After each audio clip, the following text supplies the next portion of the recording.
j'assume.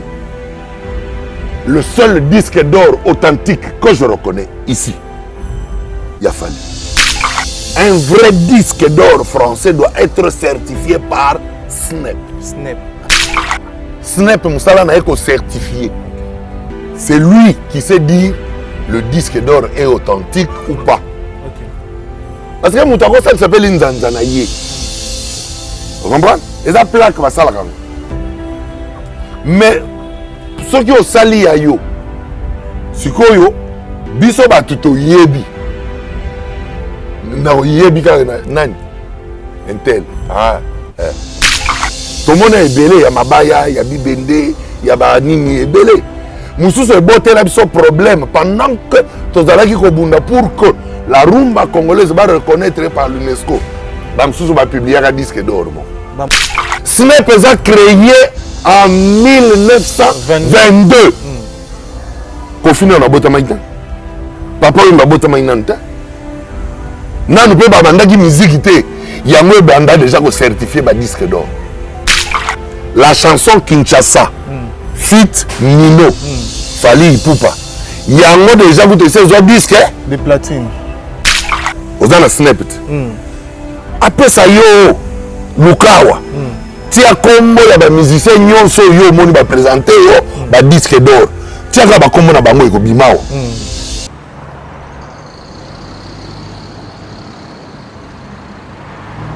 Fondation Alidor Massamba, merci. Excellence Yves Bonkolo, Maman Audrey.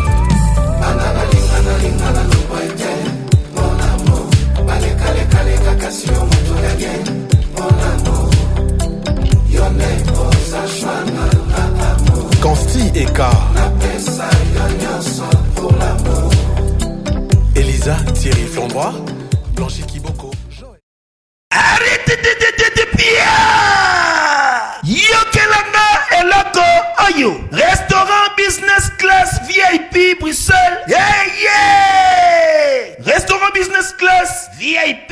Yeah! Ouais, zali na ba cuisine spécialisée na ndenge ya mukiete lokola cuisine spécialisée congolaise pe africaine. Awa soki okoti biloko tu ya mboka okoliango joli kitoko. O makayabu, kwanga, mbinzo, ndakala okoliango joli kitoko awa bilubutu elamba maka awa. Bongo biloko ya kotumba lokola soso, ntaba, mbisi awe tumba maka joli kitoko na niveau ya kosakana te olie ozamo bimba. Na restaurant business class VIP na Bruxelles bazali pe na mobange na salle oyo ba organizaka ba activité ya ndenge na ndenge lokola ba soirée, ba anniversaire, mariage, conférence pe ba activité mosusu ekoki kosalema awa. Osoto na ngai soki ezali wapi? Restaurant business class VIP na Bruxelles ezwami na adresse oyo 39 boulevard Jubilé Bruxelles 1080 métro Riboucourt l'une 2 P6 30 51 arrêt Jubilé. Awa na restaurant business class VIP na Bruxelles yango nde nzambe ya babilubu o etali ba congolais pe ba africain. C'est naturel. Gardez bandi na yo toujours. Placide et Bio, le patron de business class.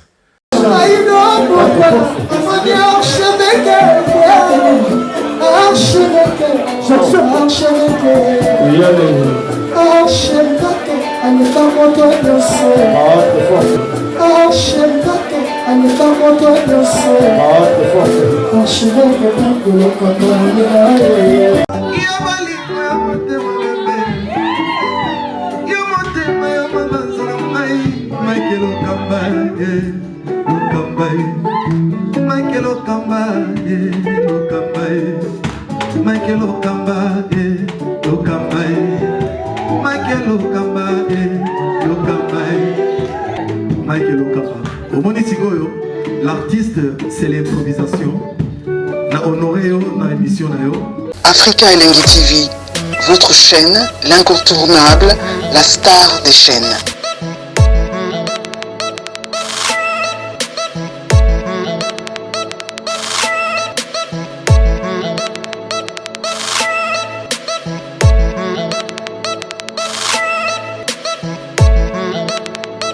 Africa Elengi TV, la magie de l'info.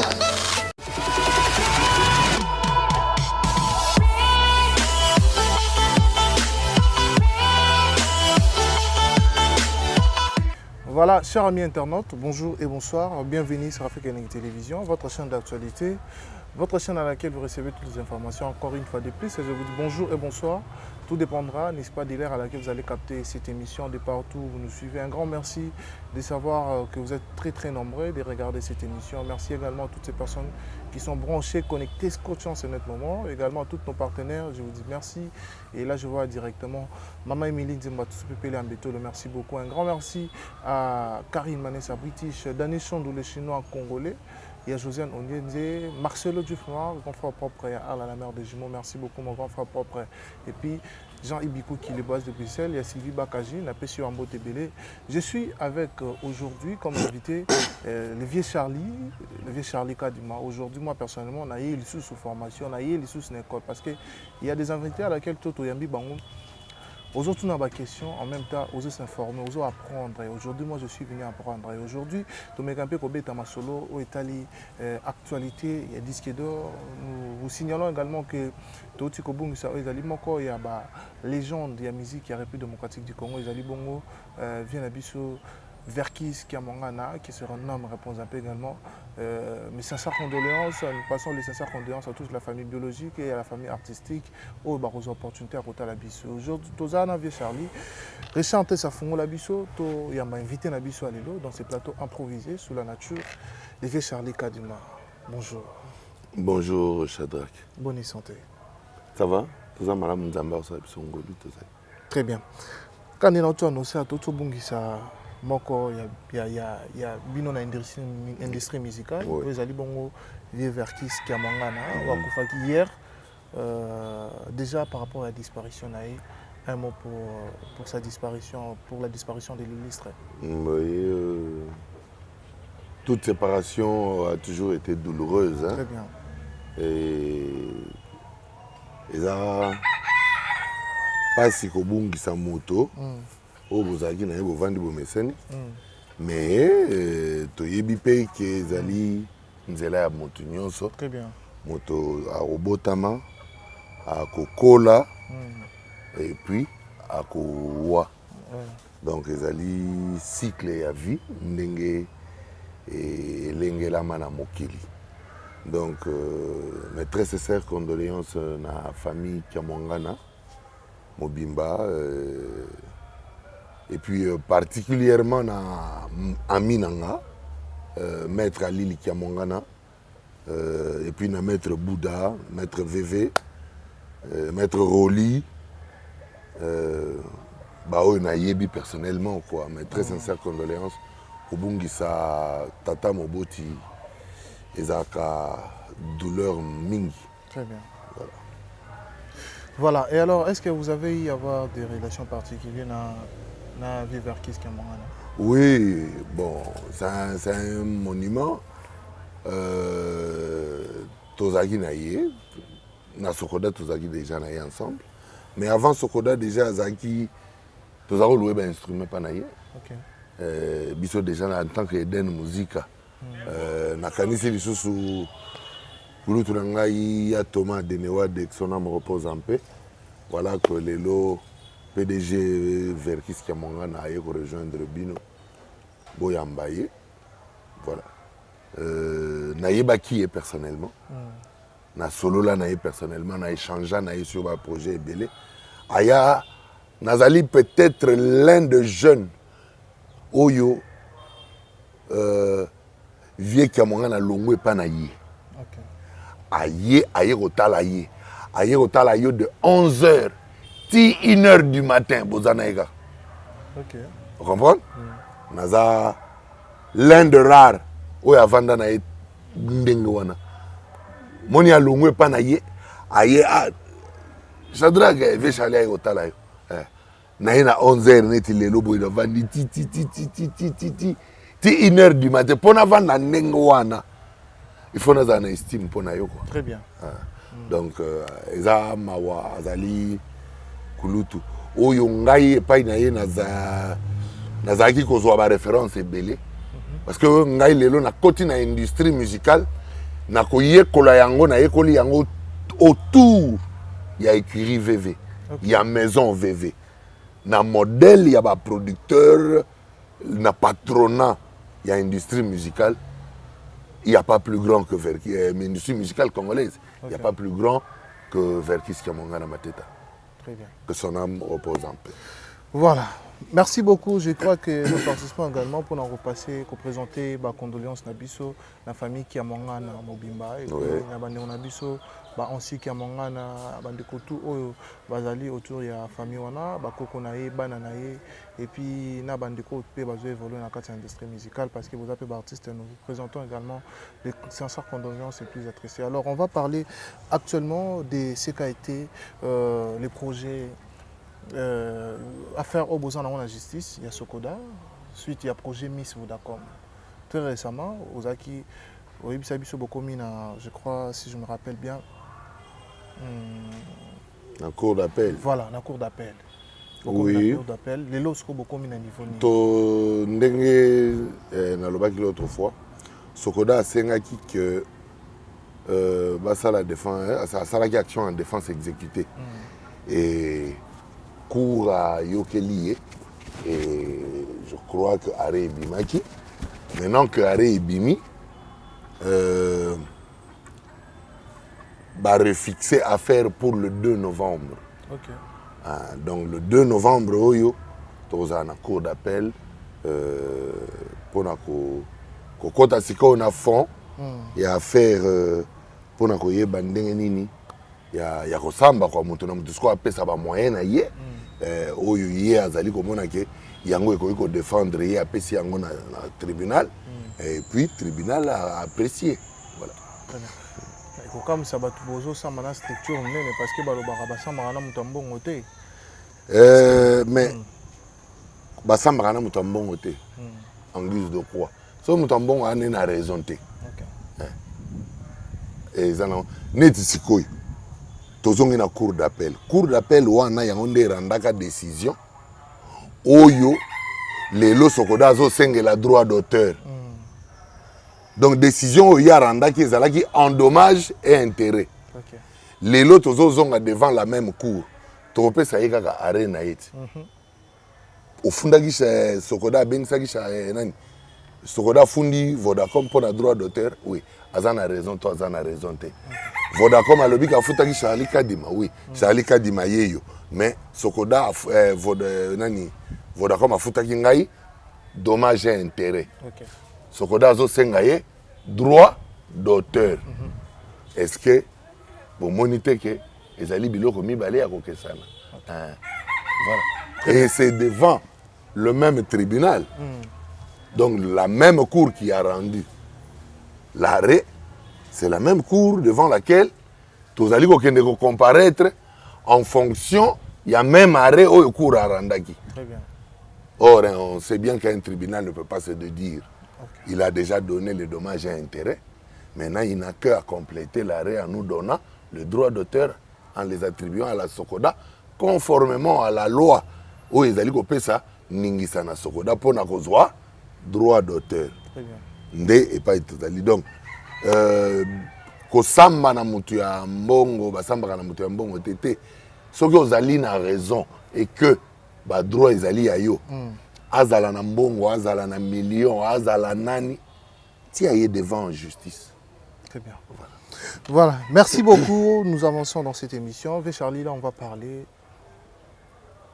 de la structure de l'industrie musicale depuis au côté du monde, depuis par rapport à la connaissance, quelle était la toute première récompense musicale depuis la musique à Congo Banda? Récompense à Liboso et à Nini. Récompense à Liboso na ndenge.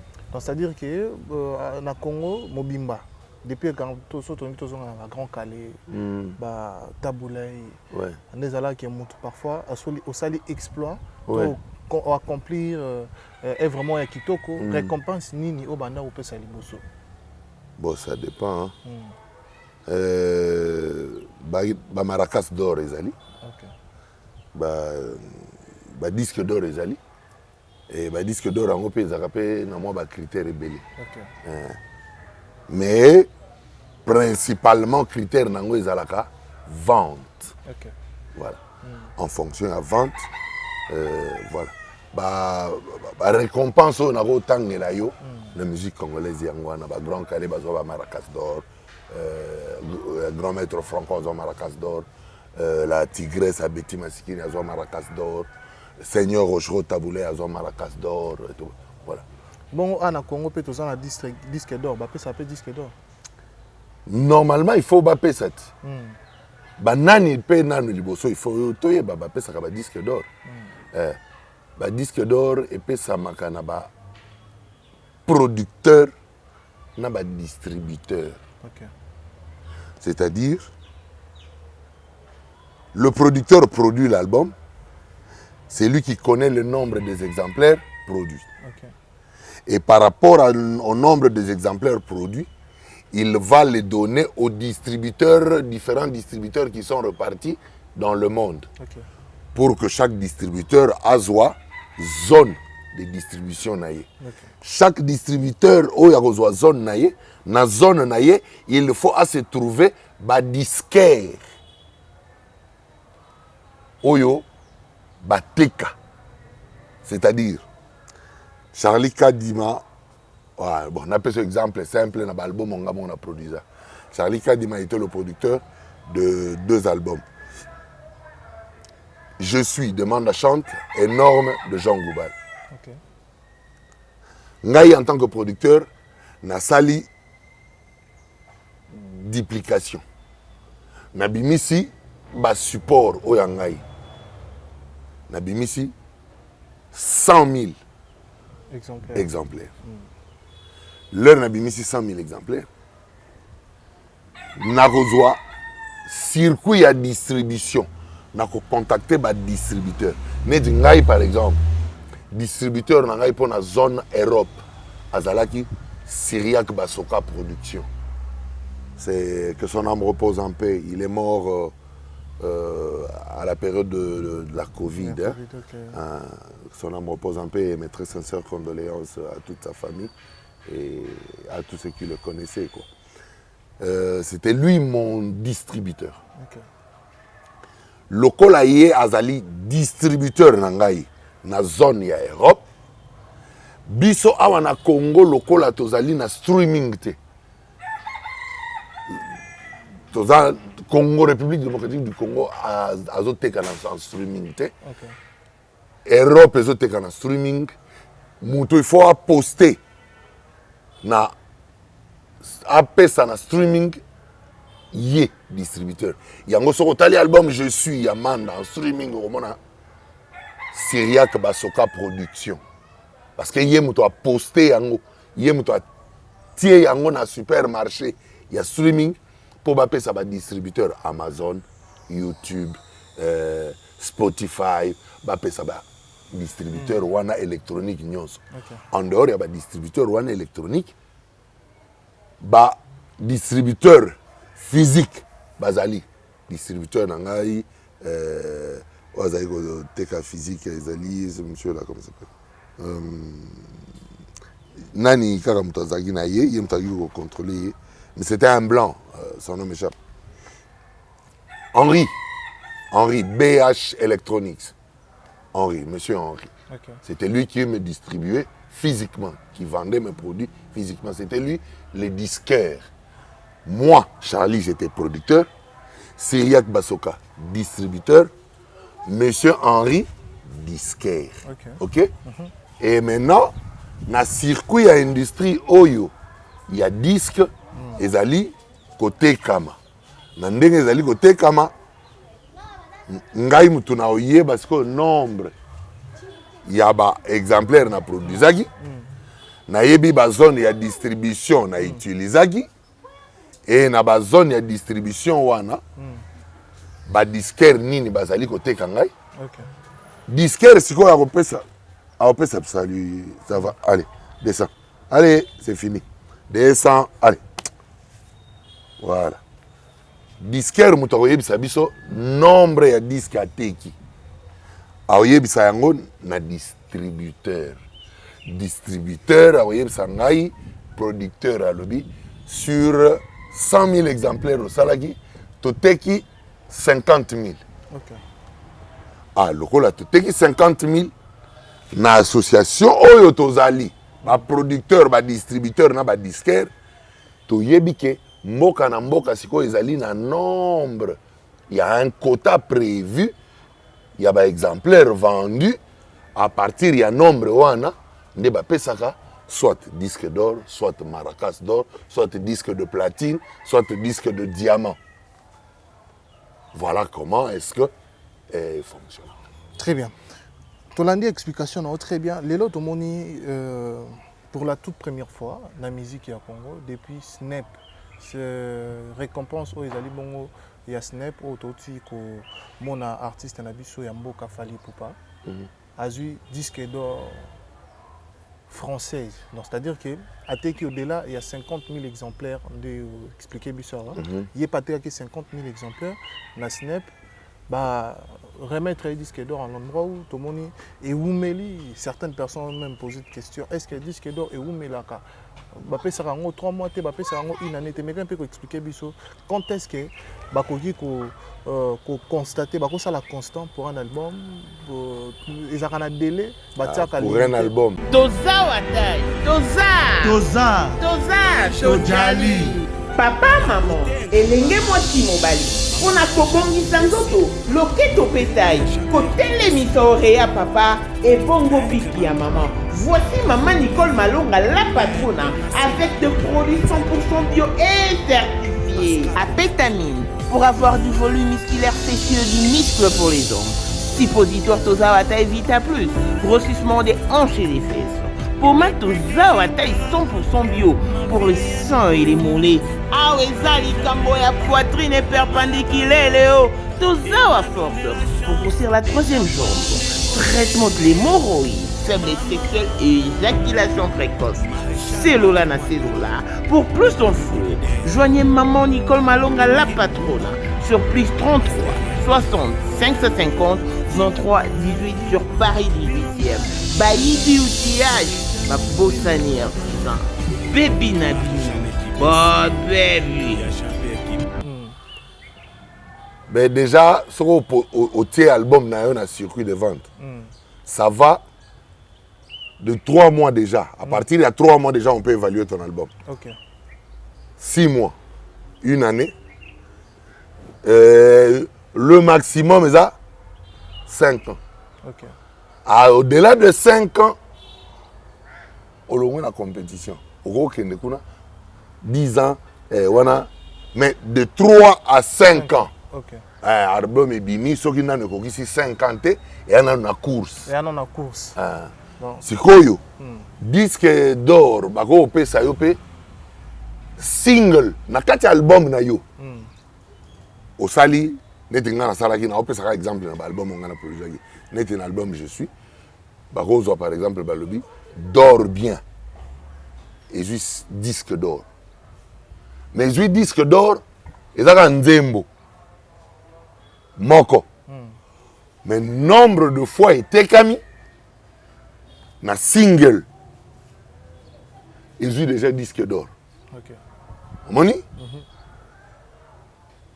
Si koyo avant Mbappé ça yo disque d'or y album.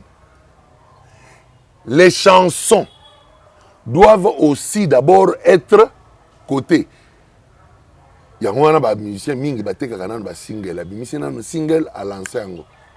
Atiki ango ata 6 mois ou bien 1 année na marché, atie sous single mususu. Ok. Donc, eteka makape nzembo na moko na moko na moko na moko na moko na moko na moko. OK? OK. Siko ndenge eteka melaka nzembo na moko pe koyi kozwa disque d'or moko moko moko. Soki batali na nombre ya exemplaire oteki na banzembo na banzembo na banzembo na banzembo soki ba magazine yango babandi sikoyo ko évaluer vente ya album général. Très bien. Na album général sikoyo balobi na yo avant comme 50 000 exemplaires et liboso 100 000 exemplaires. 50 000 euros piraterie. Ça là que l'industrie musicale française a baissé de 100 000 à 50 000 exemplaires. Donc, ceux qui ont été 50 000, bah, pécio, disque d'or. Très bien. Mais Lelo, Fali a eu disque d'or, il y a Snap. Alors, Snap, ils ont une structure où ils ont France. N'habite, ce qu'on met un peu explicité, mais surtout, il y a qui Snap, ils ont.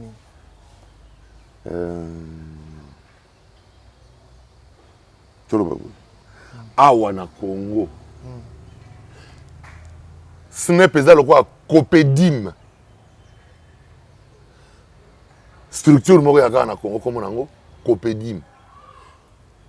C'est une structure qui regroupe les producteurs, les distributeurs et les disquaires, les éditeurs. Il y a musique, Copédim, Ezali au Congo.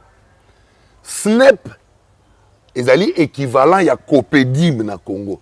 Ezali qui regroupé les producteurs, les disquaires, les distributeurs, les éditeurs, il y a musique. Yango wana Snap, ce qui n'a pas expliqué, on a forme. Et puis, ça l'a mis en 1922. Hein. C'est une très vieille structure. Ça l'a mis en 1922. Yango normalement est certifié à disque d'or. Yango ne peut pas certificat pour certifier le disque d'or en France. Un vrai disque d'or français doit être certifié par Snap. Snap. C'est pas pour l'Europe, c'est pas pour l'Amérique, c'est seulement la France. Snap, ils ont le roi syndicat. Ils ont regroupé les producteurs, les disquaires, les nanes et belé. Dans le cas il y a des disquaires, tout ça, le roi Fnac. Fnac a disquaire. Virgin a un disquaire. Ok? Maintenant, dans le marché de vente, tout ça dans le marché américain. Le marché américain, ils ont des critères. Tout ça dans le marché européen. Le marché européen, ils ont beaucoup plus tourné dans le marché français. Ok?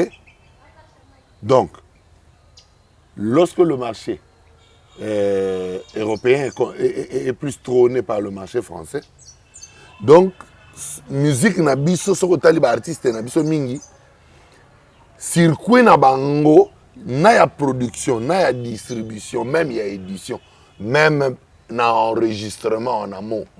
Au monde qui baza mingi na Europe. Ok? Donc, lorsqu'ils évoluent dans ce milieu-là, donc c'est lui qui peut certifier le disque. Puisqu'il y a en Europe, il y a Snap. Puisque Snap est azali lokola syndicat quoi. Il y a lokola confédération. Maintenant pour le cas de Fali, soit se retrouver les noms à Snap, tiens comme un niveau au disque d'or. C'est parce qu'il a se retrouvé qui dans le marché européen. Mais kasi, ce qui total, peut ça sur un téléphone. Beta Snap. Oh, place là. Voilà.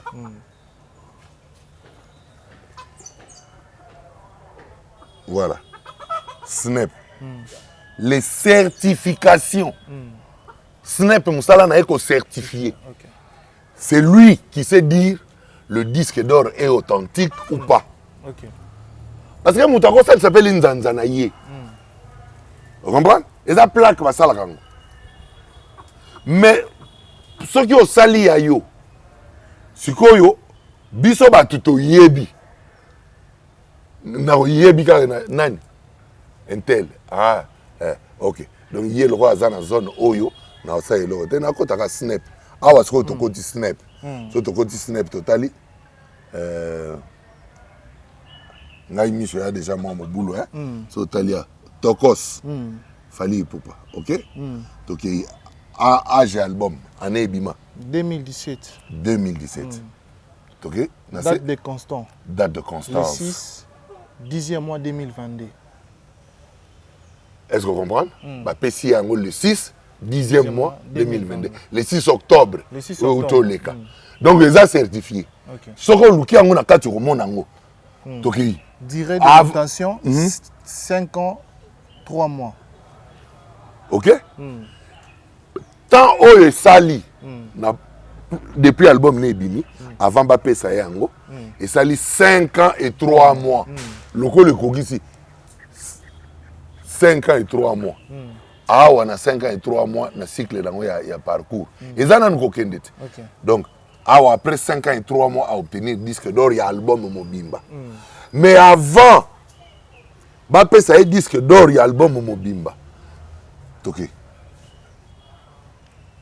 Oh, ils ont titre single à Kinshasa. Kinshasa. Single. Featuring avec Nino. Fali fit Nino. Nino. Ok. Ils ont disque de platine. Ils ont disque de platine en tant que single. En tant que single. Ok? La chanson Kinshasa. Fit Nino. Fali Ipupa. Il y a déjà goûté ces autres disques de platine. Ils ont les 24 et 4e mois 2020. Depuis 2020. Les autres en 2022. Ok. Trouver la moi. Disque d'or. Disque d'or. Dadju fit K-Black. Bien. Donc, Fali fit Dadju et K-Black. Et K-Black. 5, 4e mois 2019. 2019.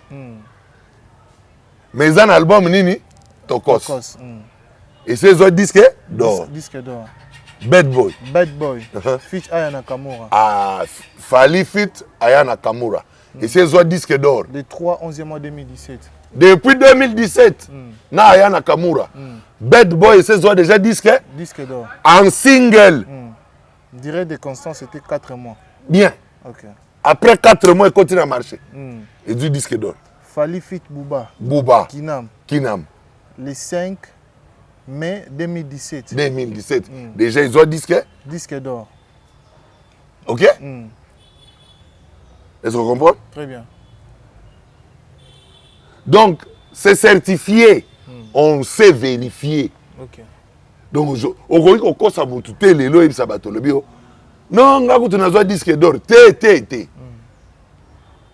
Tout le monde est belé. Il y a Mabaya, il y a Bibende, il y a Banini est belé.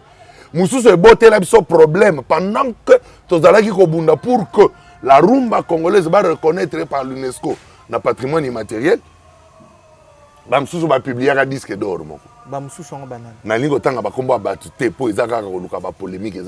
Mais le problème se pose là-bas parce que tout le monde peut après a fallu qu'on a certifié un disque d'or. Tout le monde a mis ici disque d'or. Il y a Kofi Olomide. Tout le monde a mis ici disque d'or. Yogangai. Ozana Snapchat. Après ça yo Lukawa. Tia kombo ya ba musicien nyonso yo moni ba présenter yo ba disque d'or. Tia ka ba kombo na bango eko bimawa. Et après, moto ba personne Snap a créé en 1922. Kofi na bota maïta. Papa wimba bota maïnanta. Na nous peut ba bandaki musique té. Yango e banda déjà ko certifier ba disque d'or. D'accord? Donc c'est compliqué. Donc c'est-à-dire que papa wimba papa kotuna ngai te po balobaka ikadima muto alobaka ozali awa beta wa tanga kombo musicien nyoso yo moni a présenté au disque d'or na ye na la kisiote beta aujourd'hui moi Charlie Kadima j'assume le seul disque d'or authentique que je reconnais ici Yafali. Flash Info Magazine édition spéciale à sa une. Fifi Masuka Saini, le catalyseur de la vision du président Félix Tshisekedi Olualaba, la meilleure élève de l'école du peuple d'abord. Jean-Michel Samba, le JMK de la presse. Le président de l'UNPC Kinshasa exhorte le professionnel de médias à soutenir le FRDC, mais aussi les institutions de la RDC. Édito de Jean-Marie Bassa, Fifi Masuka, une femme qui a su affronter les obstacles pour produire le résultat à l'honneur de la femme congolaise. Pour l'éditeur, la gouverneure ad intérim du Lualaba incarne l'image d'une femme au courage des hommes qui a relevé le défi. Oh Lualaba. À lire également dans le corps de votre magazine, remaniement du gouvernement provincial, 10 ministres et 8 commissaires généraux pour gérer le Lualaba. Autre titre développé, Fifi Masuka Saini à la rescousse d'une femme non-voyante. Dossier Lualaba, modernisation des infrastructures routières au Lualaba, la route Kazembe, prolongée l'avenue de Pin, complètement asphaltée. Infrastructure religieuse au Lualaba, également exploitée dans votre magazine, les domaines marial a désormais sa plus belle robe, grâce à la bonne volonté de Marie-Thérèse Masuka Fifi Saini. 24 pages qui vous placent au cœur de l'information, 24 pages qui fait de vous le premier à être informé. Pour toute information, visitez le www.flashinformationplus.com.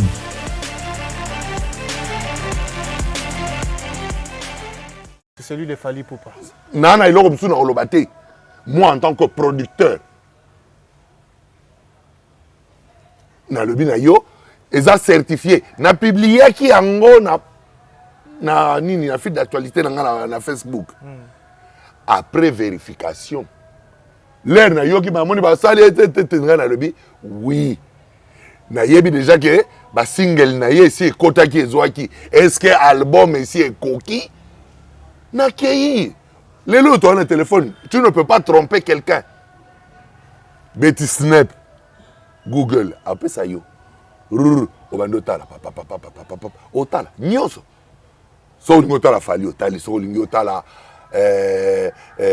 Kofi Olomide otala, so lingo tala Papa Wemba otala, so lingo tala Jibem Piana otala, so lingo tala Weranson otala, so lingo tala Héritier otala, so lingo tala Fabregas otala. Kaka awa na téléphone donc muto anyoko mana ete pona koyeba ba oyo bazo bimisa wana na ya solo na ya lukuta ngana na tina koyeba bino te oya ye oyo eza lukuta te awa to vérifier pour total authenticité ya Fali. Ça nous a coûté quoi? Dans les 7 disques d'or authentiques. C'est celui de oyo ngai. J'assume ngai. OK? Yango. OK? Très bien. Donc, ngai munazo assumer. Oya yebi ke yaye ezali. Ayebi sabiso na mbula.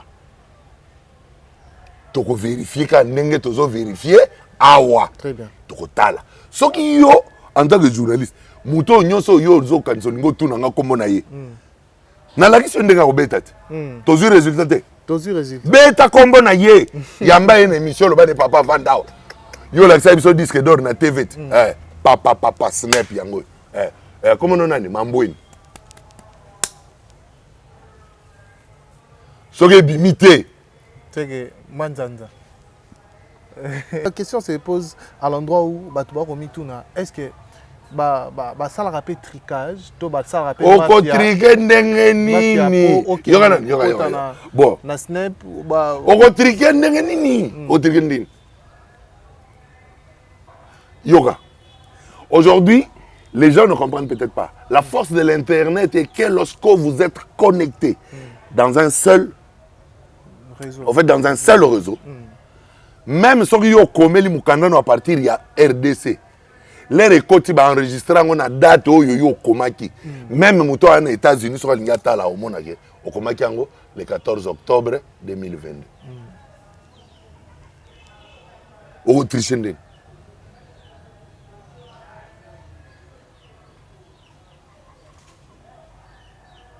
donc,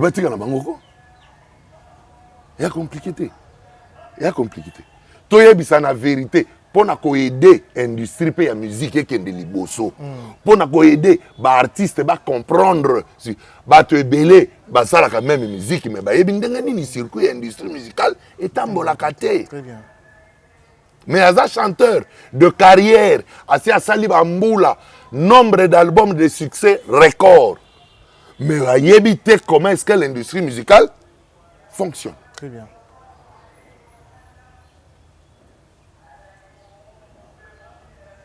Donc, ils ont makambo, oyo lelo, tous en atina à ressemble à batute. Moni? Très bien. Au tuningai sur l'île. Tout ce téléphone yanga? Yana? Yayo, et puis si le résultat est makambo nyosot. Ba combo ya batu nyonso yo moni na réseaux sociaux buntu na mutu a présenté disque d'or na yewana. Oyebi ba combo na bango. Beta kaka wana disque na soki na téléphone na yo aussi au moni snap atikeli yo place ya ba place ya chakombo te ya ba formule yango wana te ezali wana yango wana taper les noms d'un autre taper les noms taper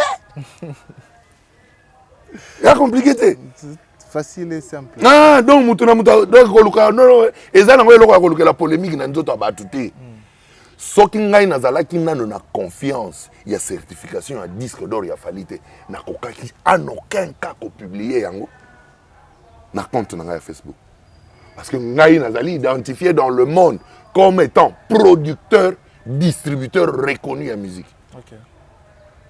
OK très bien na ko publier et loko oyo na ebike et qu'on entaché même réputation dans l'univers musical te ou na kati ya industrie ya musique te bon ngape ko tuna na mwana muke na kati ya industrie yango na mpuku nazo mibunda nazo mimeka nazo miluka na yoka soki eko bimela wapi yango na lero moko na senga kaka bakonza mboka bacha biso nde maboko très bien bakonza mboka nde bacha biso maboko parce que mayele makanisi ezali je suis l'inventeur du format USB musical. Et l'USB musical peut créer un très grand, une très grande industrie de la musique et contrôler même la musique à travers le monde. Parce que la République démocratique du Congo en est l'inventeur. OK? Donc, bakondiamboka soki ba pusi biso pembeni ta musu to kopesa makanisi pe oyo lobby e ko tombola biso etomboli pe na culture ya mboka etomboli pe na nkita ya ekolo parce que la musique génère de l'argent. La vente de la musique génère de l'argent. Donc économie, l'aspect économique est dans la musique. En dehors de l'aspect culturel. Vous avez l'aspect économique. OK? Il y a l'aspect touristique dans la musique. Donc, bakondi oyo bazali kozwa aspect oyo na lobby oyo baza kokamba yango bafungola pe matoyi bafungola pe miso sur biso batala lelo patron ya industrie musicale ya Congo Verkiski kia mongana autotika biso nzoto ne eza na malili que son âme repose en paix mais ba œuvre nyonso oyo Kiamonga na produisa soki kaka Kiamonga na kokisi 50 ans na se ya mabele mbongo nyonso yango eko générer ezali patrimoine ya l'état ekota na caisse na trésor public donc l'état kozwa mbongo ya Kiamonga vous comprenez 50 ans après la mort de Kiamonga donc en amoto sengaka l'état azala investisseur na ba œuvre oyo tokelaka parce que c'est lui le dernier bénéficiaire. Omoni? Très bien. Donc, voilà. Voilà. Merci beaucoup, Levé Charlie Kadima. Nous sommes pratiquement arrivés à la fin de cette émission. Je crois que déjà au PCBiso, explication claire et alors très claire concernant affaire il y a disque d'or parce qu'il a dit vraiment l'élément de base l'élément qui biso de l'automeka koye bango on n'a même pas pu poser d'autres questions parce que c'était vraiment trop clair. Mais quand il y a un po soki tolingi to solola ka na vérité na bosembo. Soyons véridiques, honnêtes vis-à-vis de nous-mêmes. Zala honnête ka na conscience na yo. Au mona ke to solola bien et que nango calme. Ah to ke ya to fingi na. Alors dans bateau tout babi ça va disque d'or na bangwana c'est dingue de la pire jalousie pour l'artiste. Non, baza peka na droit ko bimisa onde bango bazo bimisa ngo. Mais bino batu bozo mona ba disque d'or na bango.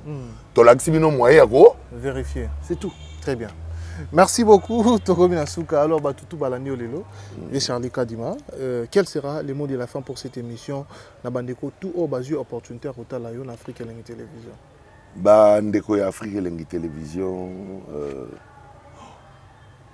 ba oyo nanu basabonaki te basabone ba oyo basi basabonaki ba partager po babenga batu mususu baya kosolola na koyoka masolo to betaka po soki toye na masolo tobetaka masolo oyo ezali po efungola batu ba comprendre quoi balanda Afrique Elengi Télévision et ngai pona ngai lelo esili mokolo Shadraka kozonga akoya lisusu mais pour le Sako, na opesa yango kaka moko na pesa na chef de l'État, le commandant suprême des forces armées et de la police nationale, son excellence Fachi Béton Mukwantombolo. Respect. Très bien.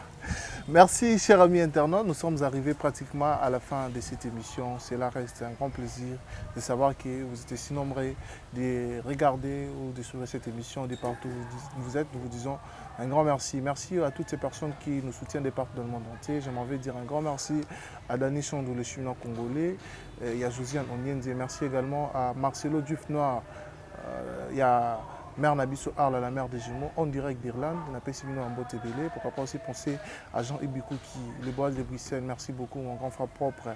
Jean Ibikou qui les bois de Bruxelles et Sylvie Baka, je n'ai pas su en beauté belé. Karine Manessa British, mère Abato Mignon. Et puis maman Emeline Zemba. Il y a tous pépélé à Méto. Un grand merci à Patience Moukendi Longe, à mon frère Montatou. Et pourquoi pas aussi à Viens Abisso, Ezali Bon Alex Akanga, grand frère et à Moto. Eré, soit ton jour. On va continuer toujours au Pambolayo. Nous sommes arrivés à la fin. Quant à moi, tu peux suivre nos rendez-vous dans l'émission prochaine. Si Dieu nous prête grâce, tu recoutes dans l'émission prochaine. Bye bye.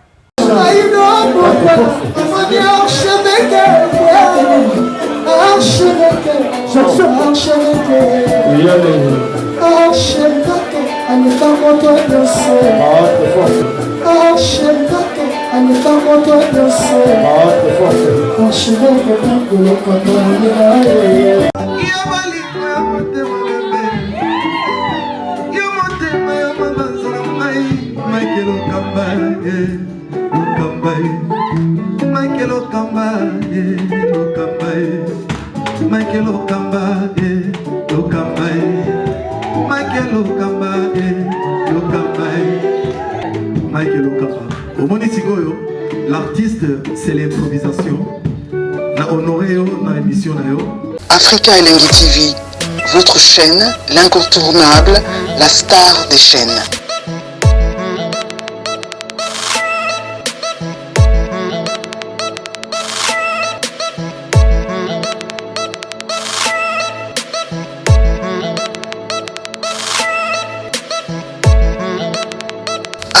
Africa Elengi TV, la magie de l'info.